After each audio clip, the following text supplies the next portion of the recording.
Туғандарына Бектурдун сөзүн уксаңыздар азыр. Кой беремин. Айтып берген аракет кылайын.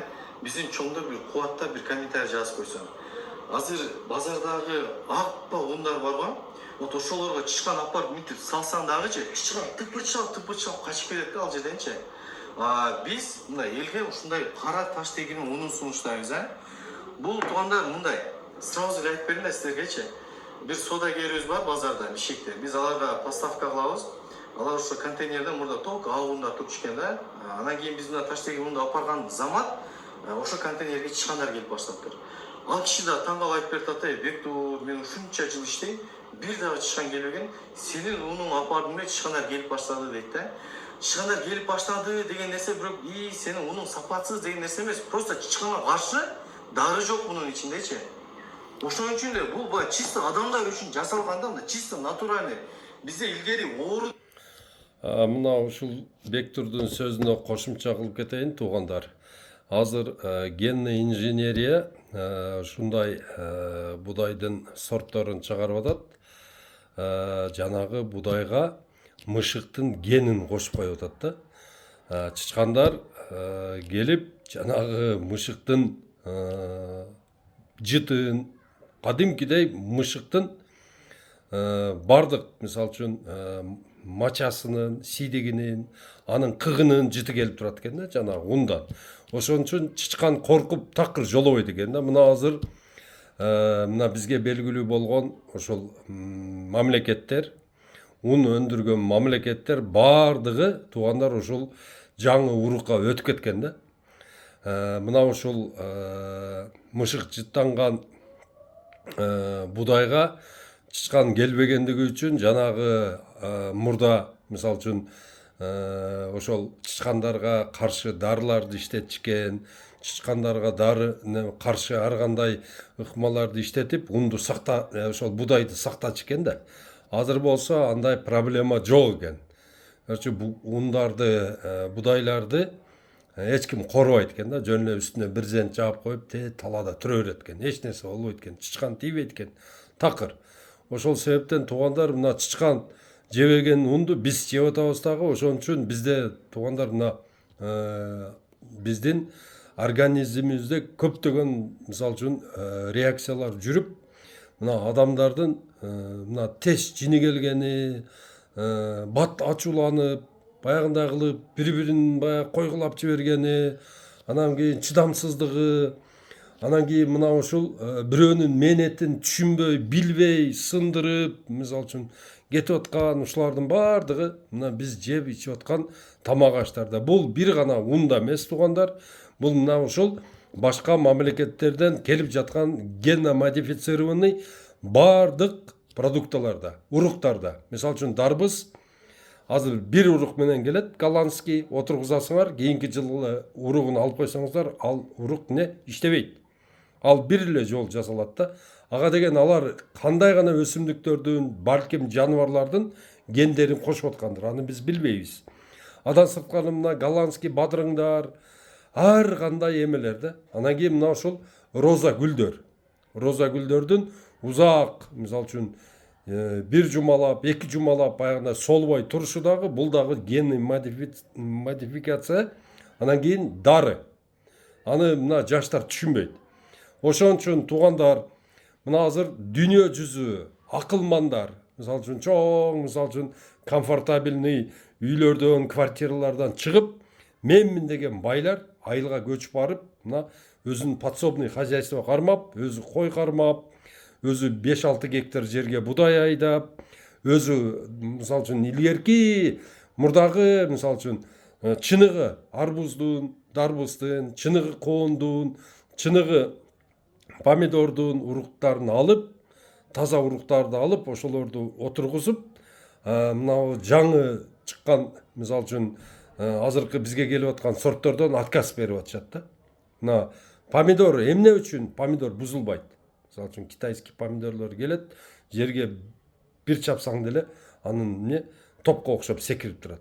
Анда деген явно мына ушул бир эме бар экен, үлүл бар экен. Ошонун генин кошуп коюптур да. Толтура андай примерлер толтура. Ошон үчүн урматтуу туугандар, ким ошол ден соолугум чын болсун, оорубайын десе, туугандар мына ушул өзүбүздүн эски уруктарга кайтыш керек да. Мына азыркы мына алып келип 1 килограммын 600-650дөн сатып аткан жүгөрлөр, мисалы үчүн көп Америкадан келип аткан, башка жактан келип аткан уруктарды ал жактагы өздөрү фермерлер иштетпейт экен. Өтө аз иштетет экен. И то баягы көбүнчө эле мисалы үчүн аларды кандай бирдемеге кошуш үчүн, бир биомасса үчүн иштетет экен да. Бирок азык үчүн эмес, даже малдарына бербейт экен да. Мына ошол жүгөрлөрдү мисалы үчүн өзүбүздүн жайдары Хрущевка же дагы мисалы үчүн колхозница дагы эмне деген эски уруктарга аралаштырып туруп тоокко чача турган болсок, именно тооктор баягы органика эмелерди чокуп жейт экен дагы, берки немени жүгөрүнү как азык катары тааныбайт экен да. Ошо тооктор тааныбайт экен да. Азык катары алар үчүн ал жөн эле пластмасса экен. Аны биз эмне кылып атабыз? Аны биздин мына ушул производительдер эмени килограммды көп берет экен, алып кел мага алып кел деп, аны деген майдалап эме кылып, анан кийин биздин балдарга аны сладкий кукуруза кылып берип атышат да. Ал генно модифицированный жүгөрү ал.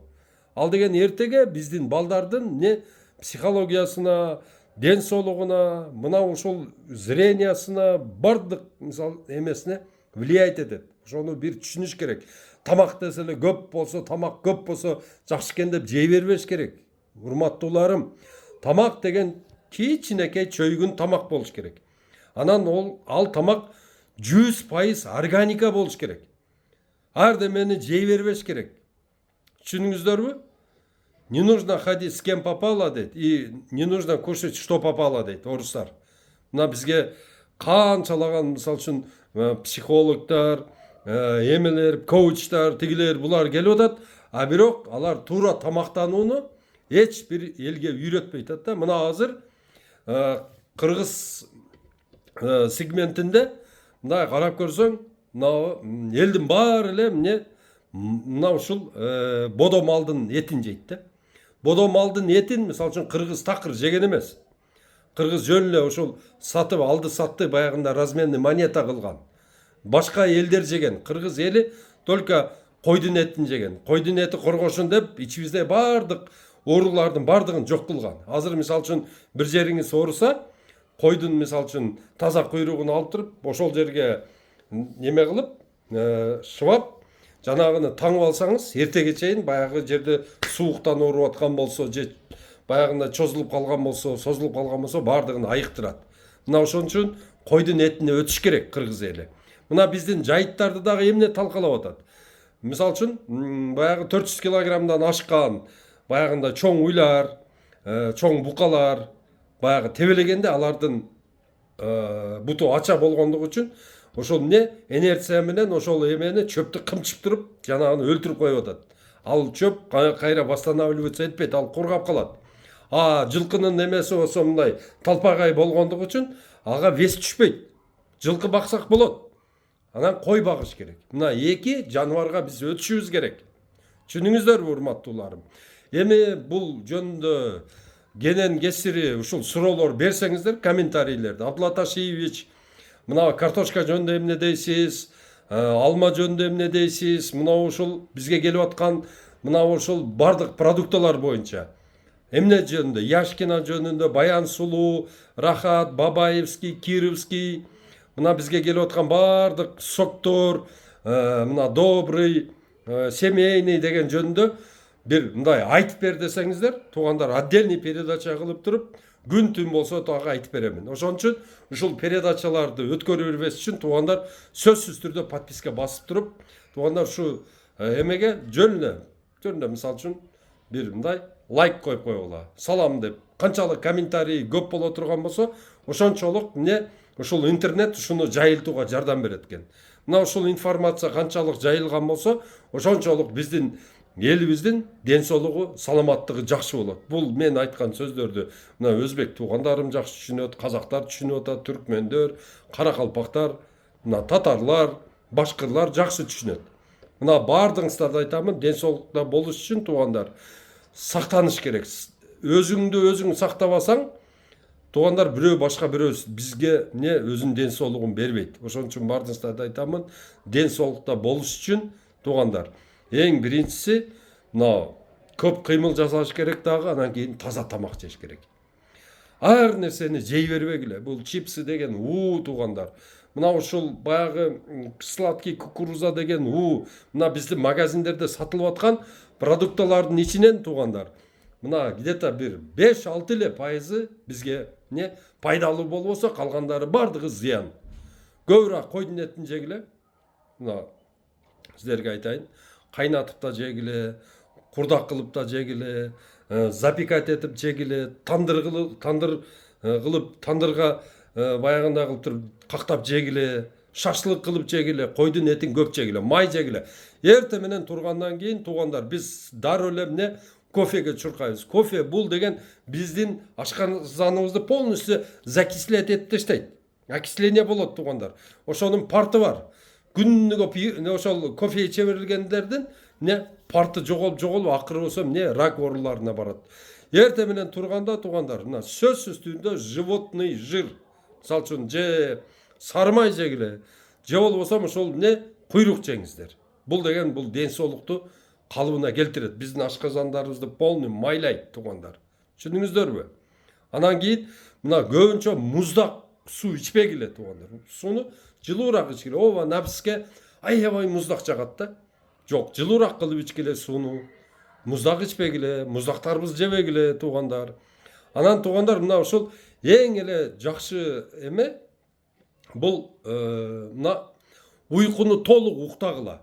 Мына мисалы үчүн биз восстанавливаться этиш үчүн полный организм саат 12-де жата турган болсок, тугандар өзүнүн калыбына келбейт организм.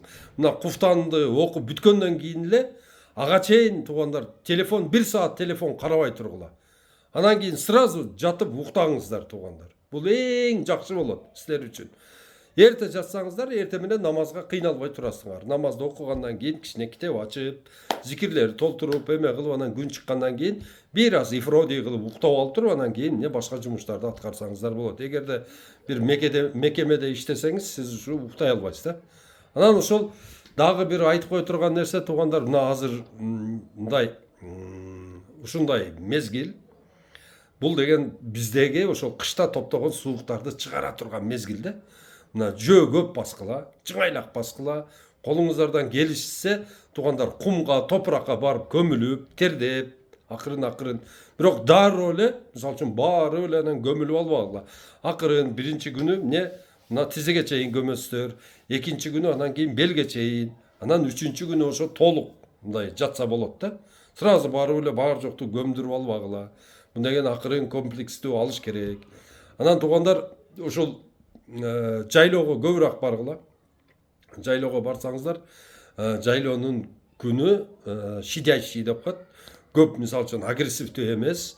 Анан кийин мына ушул жаратылыш берген бизге кыргыздын азыгы болгон ошол мына кымыз, самал ичкиле, кымыз ичкиле тугандар. Азыр кымыз курч болуп калды азыр. Мына аздан ичип, акырын мисалы үчүн немесин порциясын көбөйтсөңүздөр болот. Давленияңыз жок болсо, сахарыңыз жок болсо, кымызды мына ушул кандай десем, бир комплекстүү кылып туруп, бир 4-5 күн ичип коюңуздар тугандар.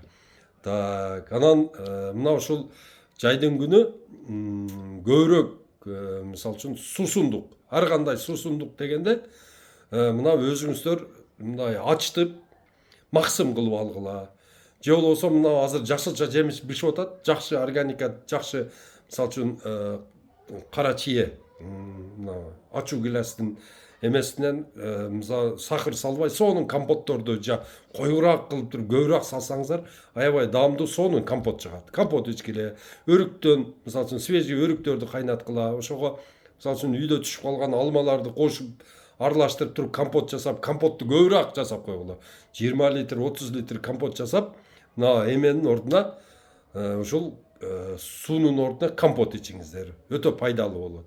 Дагы эмне, коон жегиле, дарбыз жегиле, бирок дарбызды тандап алыңыздар. Азыр органика менен бышкан дарбыз мындай айырмаланып турат да. Органика менен бышкан дарбыз, берки азот менен бышкан дарбыздан кыйла бизге пайдалуураак болот. Коон жегиле туугандар. Мына сливаны көп жегиле.